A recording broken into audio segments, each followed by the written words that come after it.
Welcome, everybody, to Firehouse Talks with Jersey Rick. I'm Rick, and this is my co-host, Emily. Hello, welcome back to our listeners. Thank you for joining us today, and thank you for listening to our podcast. This is episode number 20. What does it mean to be a veteran of the U.S. military? And this is a podcast where Emily and I discuss anything and everything related to leadership. And I will add is that we do come from a biblical worldview, and we do not accept or promote these failed woke philosophies Yep. that are so abundant out here in the world. So you know exactly where Emily and I come from. As we are coming up on November the 10th, it's the 249th birthday of the United States Marine Corps. And then, of course, November the 11th is Veterans Day. Yeah. We should add in a little explanation right here. There's also Armed Forces Day that occurred earlier in the year. And that's for everybody who is serving currently in the military, active duty, reserve, or guard. And then there's Memorial Day. And Memorial Day recognizes those in the military who have given their lives. They've been killed in the line of duty. They've made that supreme sacrifice. So Veterans Day is for recognition of the veterans who had survived or who have served in the military. At one point, the 11th day of November, the 11th day, the 11th month, at the 11th hour was the end of World War I, and it was initially referred to as Armistice Day. That's kind of a hard one. That is a hard to one. say. Yeah. Glad you had to say that one. Yeah, so that's a brief introduction there. And we're going to be talking about what does it mean to be a veteran of the United States military. Yeah, so let's just dive right on in. So can you tell our listeners about our family history in the military? Absolutely. Please. Absolutely, Emily. And thank you for asking that question. On the Davis side and my mother's side, the hand, we go way back, all the way back to when it wasn't the United States of America. It was the 13 colonies. I have ancestors who served in New Jersey and Pennsylvania regiments fighting the British, and then also ancestors who were privateers.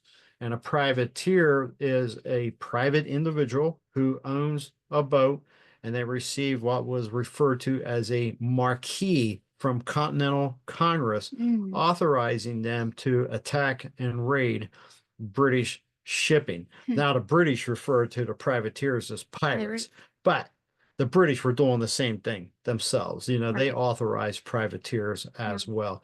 So that's where our military history starts, is back in the Revolutionary War, and it had just carried forward with ancestors serving in New Jersey regiments during the Civil War, moving on up through World War I, World War II, and Korea. Most recently, I'll pick that up there with World War II. Relatives on both sides of the family served and fought during the war. My dad's brother Wesley was killed on February 1st, 1944 in the Central Pacific, fighting for the United States Marine Corps in a place called Roy Namur, just a little spit of land out in the middle of the Pacific Ocean. He was 19 years old. He was 17 when he joined the Corps. My dad wanted to join the Marines, but they wouldn't take him because he had had rheumatic fever and he had a heart murmur. So the Marines said no. The Navy said no also. So he went to the Coast Guard, and he was able to talk the doctor into clearing him for duty. So Dad was in the Coast Guard during the Korean War.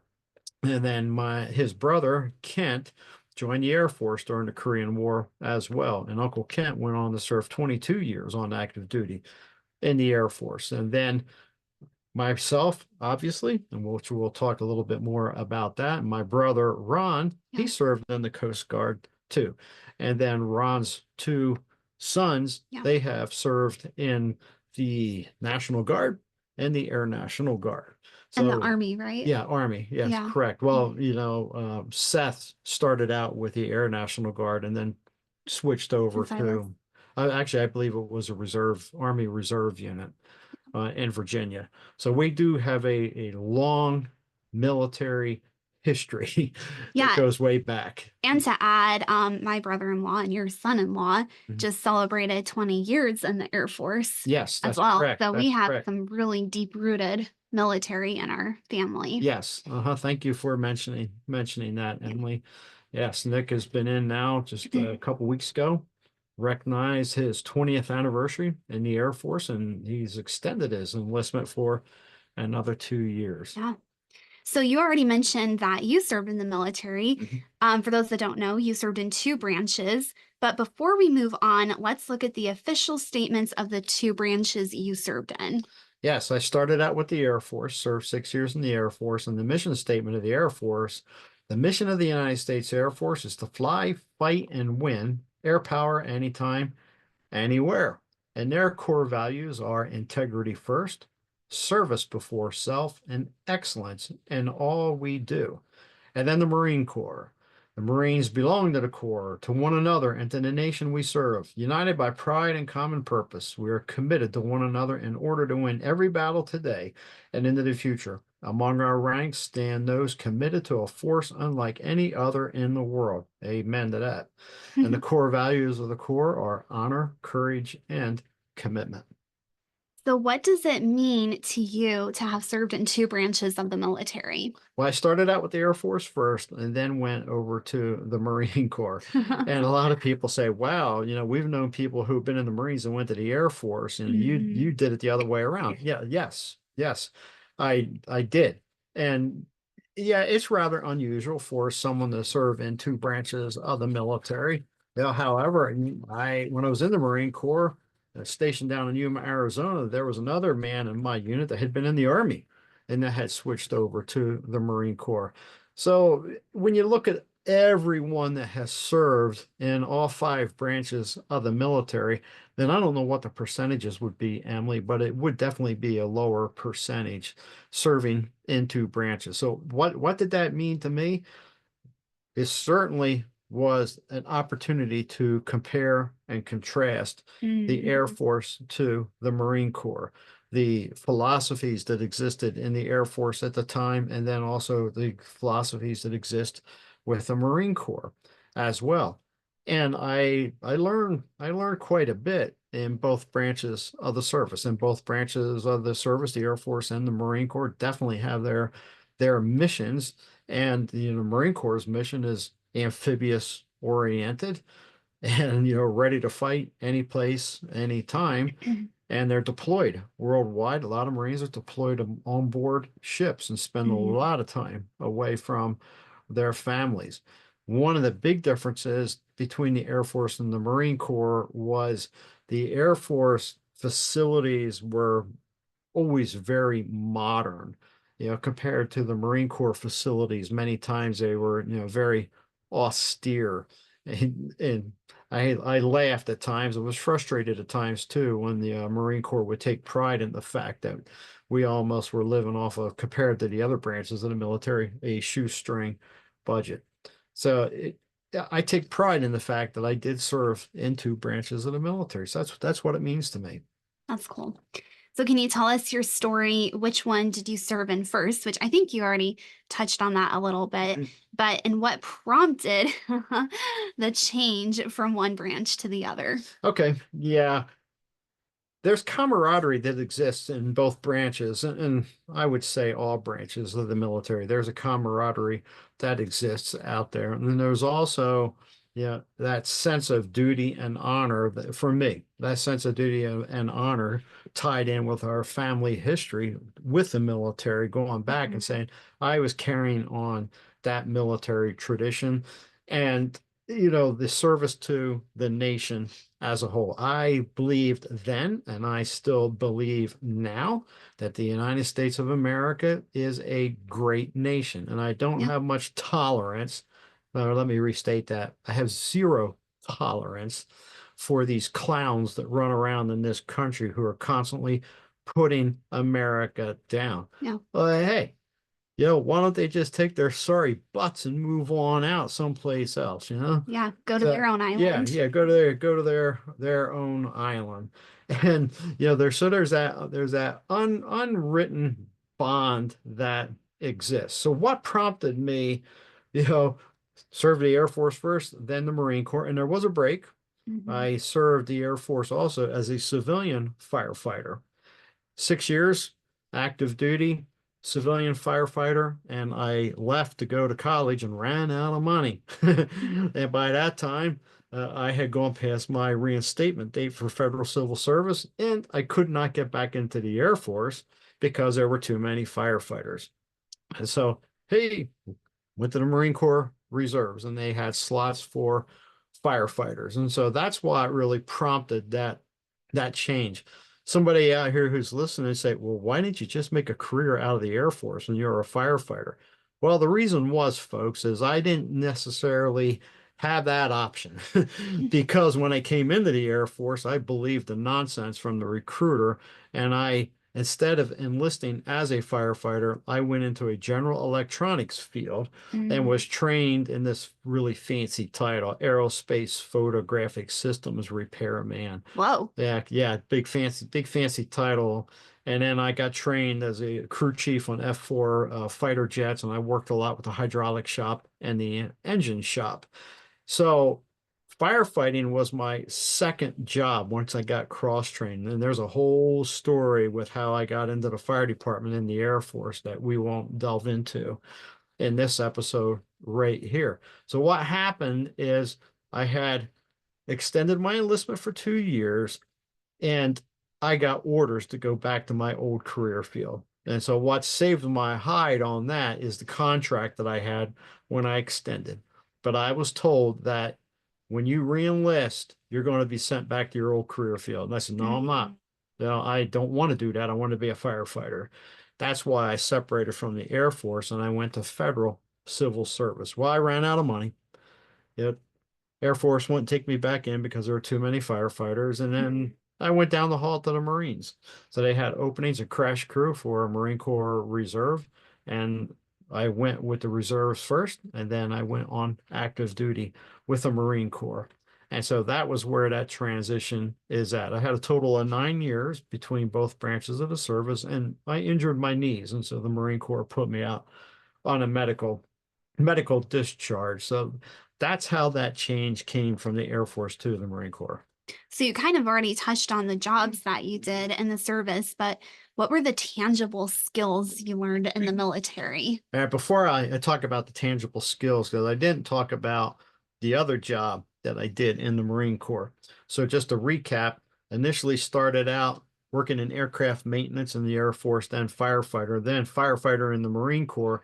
And then I was told, hey, there's too many NCOs, which is non-commissioned officers, and crash crew. You got to pick a job. Mm. And so the the career planner as a gunnery sergeant sat there, with the MOS book. For those who don't know, it means military occupational specialty. The MOS book, drinking a cup of coffee, smoking a cigarette, telling me, hey, pick 3 jobs, Davis. Come on, hurry up. And we had what's called a dream sheet for assignments and a dream sheet for, a career field. Hence why it's called a dream, Yeah, though. yeah, because you're dreaming if you think you're going to get anything on there. It's like one of these feel good things. I'm going to pat you on the rear end, make you feel real real good here. It's like, nah, yeah, yeah, yeah.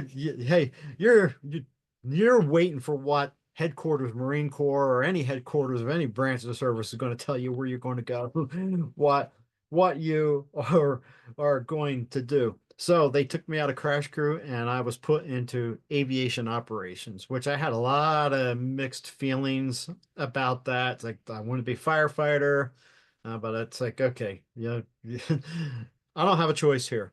Mm. But I did learn some good, tangible skills in all of them. And I'll start with the last one first, aviation operations.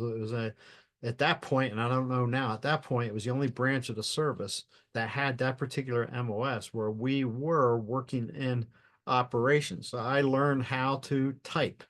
Yeah, yeah. Hey, that's right, people. You didn't learn that in the Jersey? Yeah, yeah, that's right, folks. yeah, the Marine Corps, mantra is every Marine's a rifleman. That's right. But there was some of us that were taught how to type on an IBM electric typewriter. And because of my rank as a corporal, I had to type 35 words a minute. Well, I was struggling at that. So consequently, I spent Monday night, Tuesday night, Wednesday night, and Thursday nights in remedial typing class Oh, wow. because I had to type 35 words a minute to be able to graduate from my aviation operations school. Hmm. I made it, and here's the craziness of the military. So it's like, oh, okay, you graduated. So now we magically expect you to go from 35 words a minute to 50 words Oh, a no. minute.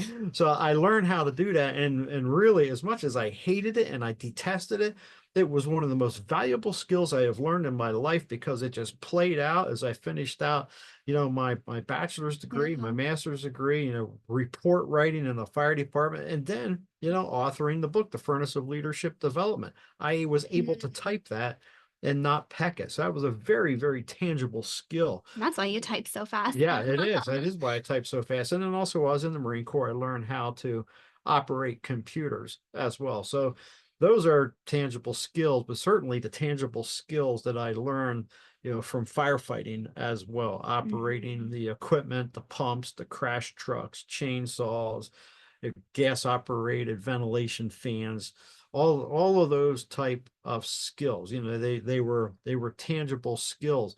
And when I was working on the F4E Phantom 2 jet fighters, those are tangible skills as well.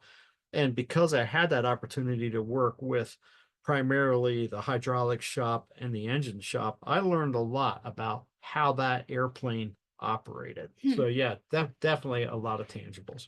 So, what were the intangible skills that you learned? The intangible skills that I learned is I had considered myself a disciplined individual and detail conscious growing up, but that gets reinforced in the military. Mhm. Certainly self-control, more attention to detail and respect. Mhm. My mom and dad taught my brother and I to respect our elders, to respect police officers, firefighters, respect those in the military. But it just, when you're in, it gets reinforced even more. And then leadership skills and abilities. Early on, early on, Emily, you're learning about leadership and you're learning how to lead other people. You learn about command presence. Some people who haven't been in the military say, what's command presence? It's the way you carry yourself. It's also referred to as military bearing, problem solving skills. Hey, Mm. there were people who were outside the fence performing the jobs as firefighters that were a whole lot older than what we were. And it really came home to me one day when we had a grass fire on board Lowry Air Force Base and we responded. But on the other side of the fence was Denver Fire Department. And we waved at them, they waved at us, and it struck me. I was the crew chief on the engine, the company officer, and it really hit home to me. It's like, hey, that guy on the other side of the fence who's the company officer is probably a good 10 years older than I am. So the career track in the military is much younger. Hey folks, Yeah. for those who haven't been in the military, who've never had any family in the military, it's a young organization. All five of them are young organizations. Mhm. You have people in their 19, 20, 21, 22 who are operating critical systems. And not only that, you've got people of that same age who are out there in the dirt getting shot at and shooting back at people. It's not like the movies where the actors are much older. No, Mhm. I'll go back to my Uncle Wesley, enlisted Yeah. in the United States Marine Corps at 17, and he was killed at age 19. That so these are these things, these intangibles that exist. Adaptability, it constantly changes. Determination, resilience, mental toughness, perseverance, and then teamwork, how to work with each other, and then no excuses. Taking responsibility for your actions, your performance, and the behavior. Yeah. So those are, and I'm sure I could come up with more intangibles as well. Those are some great things, though, and valuable Mm, skills that mhm, you learned. mhm. So, looking back, are you glad you served in the military? Yes, absolutely. The military is a love-hate relationship. And in my experiences, it can change within a matter of 3 minutes. There were times it's like, I'm sick and tired of this. I'm sick and tired of the bureaucracy that's taking place. And then I would see something, I would watch a jet taken off or something that still sends chills up my spine is morning colors when the flag is raised and the Marines are raising the flag in front of headquarters. Mm, That's still, even as we're talking about this, Emily, I can feel the chills up my mm. spine about that. And so that's like, man, I love this. You know? It's in your blood. Yeah. And so it went back and forth. And I've talked to a number of veterans and they've felt the same thing. Yeah. Even Nick, and when he's on active duty, Yeah. goes back and forth, goes back. It's a hard life, people. Hmm. Military service is a hard life. You don't get to go home. There's a lot of programs out there that they use the word boot camp. Well, and I just recently attended a business boot camp, but we didn't march there. And, and I went out to eat. I didn't eat in the mess hall like you do in boot camp. You don't have somebody, Memories. yeah, you don't have somebody yelling and cussing at you. Then I went home that night. And you become a servant to the United States government. And you have no idea when we sign that line Yeah. and we make that commitment and we raise our right hand and we take an oath to the Constitution of the United States of America, no idea what's going to happen, where you're going to go, when you're going to get back. Now, folks, the time period that I was in the military, the the only combat actions that were occurring were in some, remote, sporadic places around the globe, and some of those were confined to air actions and not ground actions. And so I served in during the Cold War. With that being said, again, he had no clue. I never had any bearing on foreign policy. Believe it or not, served under Gerald Ford for a while, then Jimmy Carter. Oh boy. Yeah. And then the rest of my time in the Air Force and then in the Marine Corps was under President Ronald Reagan, who Mm. loved the military. Yeah, not like, that clown that's sitting in the White House right now. Yeah. Yeah, so it's a tough life. It's a tough Mhm. life, folks. And not only for the service member, but for the Yeah. family as well, and the wives and the children, especially when they're out on deployment. Mhm.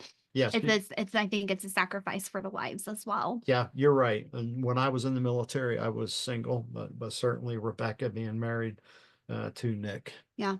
Mhm. Yeah, and she has several friends who are married in the military as Mhm. well. So, would you recommend the military to someone who is graduating from high school or college?